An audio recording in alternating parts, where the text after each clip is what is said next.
Hello everybody, it's Jordan here from Random Review Vlogs, and today I'm coming at you with a new review series that I'm calling Reviews from X City.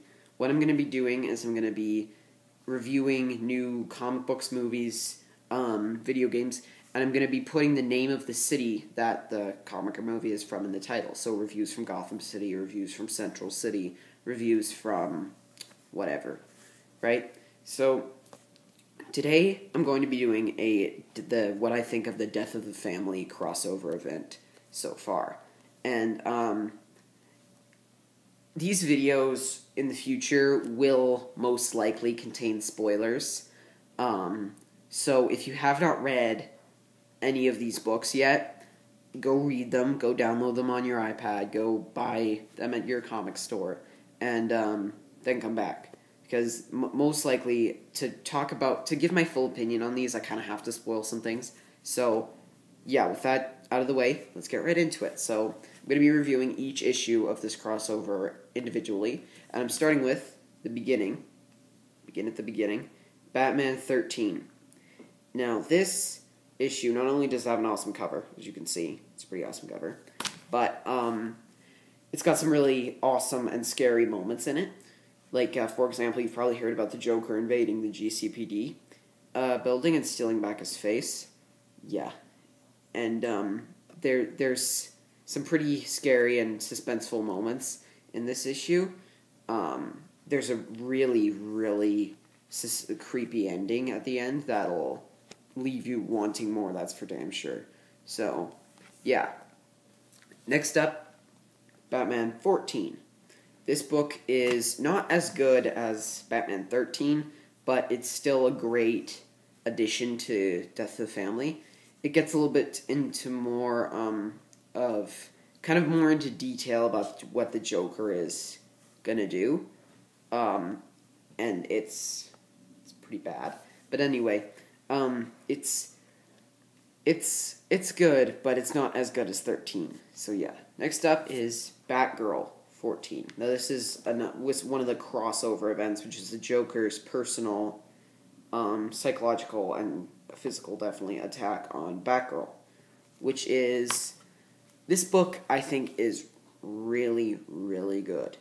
It has the introduction of a character that you probably will recognize from Batman the Black Mirror, written by Scott Snyder, like before the New 52. It was in Detective Comics. You'll probably recognize James Gordon Jr., total psychopath son of our Commissioner James Gordon. And Batgirl 14 has some really great action, some really great art, and some kind of like moments at the end. It's good. I definitely really enjoyed that issue.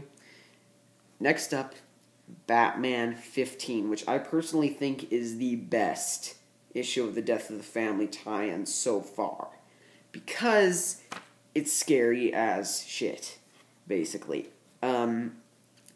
Now, basically, it's what kind of explaining the Joker, Scott Snyder's way more messed up version of the Joker than you've ever seen before.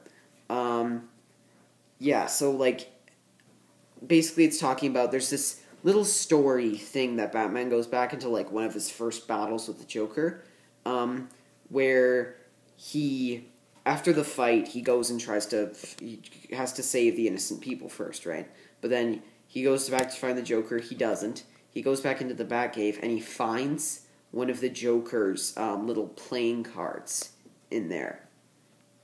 So he tells this to the rest of the Bat family, and they kind of flip out, of course.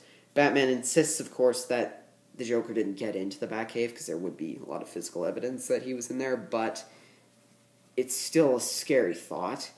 And, yeah, and basically that's when it starts to kind of sink in that maybe the Joker does know who the Bat family is.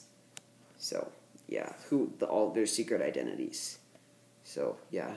Plus the ending is, it's so scary. And it also has some nods, this book, and I'm sure the next one will have even more. It's got some nods to Grant Morrison's classic tale, Batman Arkham Asylum, which, of course, is the story of Batman entering the asylum and kind of getting his own psyche explored. It's really good. It's really good. So yeah, anyway, with that said, I'm going to go on to the next crossover issue, which is Batgirl 15. This is, of course, the sequel to Batgirl 14, and this is continuing the Batgirl kind of line. This is also another great book, and I think if they keep this up with this crossover, it's going to be the best, because this one is also really, really good. So, yeah, I would highly suggest, if you're only going to pick up one Batgirl, if you're only going to pick up one Death of the Family crossover, get Batgirl. Because, of course, with her history with the Joker, and it's also got some great art and some really great writing. Of course, Gail Simone is fantastic. Next up, Red Hood and the Outlaws. Now, Red Hood is one of my favorite characters in Batman history. He's one of my favorites. And this is his thing with the Joker. This is his fight. And basically, what happens is he gets captured by the Joker and thrown into like a dungeon. And the Joker kind of goes on again, explaining his plan and stuff. So, in that sense, it's got some really good art. You've got some more of the kind of like funny team dynamic between Arsenal and Starfire and Jason. Well, not so much Jason, but anyway. I really enjoyed this book, and I'm definitely excited for the rest of this crossover. I'm also probably going to try reading the Teen Titans crossover, which is, of course, Joker's attack on Tim Drake. But the Teen Titans and this are kind of like crossovers. So, if that makes any sense. Is they're like kind of together because the Joker and Tim are captured in the same dungeon. So, it's Starfire and Arsenal teaming up with the Teen Titans to try and get their leaders back. Anyway, next up is the last one on the docket for right now. This is Nightwing 15. And this is, of course, Dick Grayson, blah, blah, blah. But this one, I think, is another one of... I think this could be another one of the best Death of the Family tie-ins. Because this one really gets into kind of more... Like, Kyle Higgins is back for this book. He was gone for a couple issues, and it was pretty bad for a couple of issues. But now Kyle Higgins is back, and when you read Nightwing Volume 1, Traps and Trapezes, which is, the trade paperback, the first 7 issues of the New 52 book, when you read that, I would highly suggest it's a really good story. It really focuses on Dick and Hallie's circus. So that was the circus he grew up in. That was the circus where his parents were killed. And, yeah, I thought that Nightwing Traps and Trapezes was really good. And this one is another way of kind of getting into the kind of history with Dick and the circus. So I definitely really liked it. And, yeah. That's pretty much it for this video. Leave a comment saying if you agreed or disagreed with any of my any of my reviews and stuff. And, yeah, I would really like to hear your guys' opinion. Like, favorite, subscribe, all that jazz. And I will see you on the next video. Goodbye.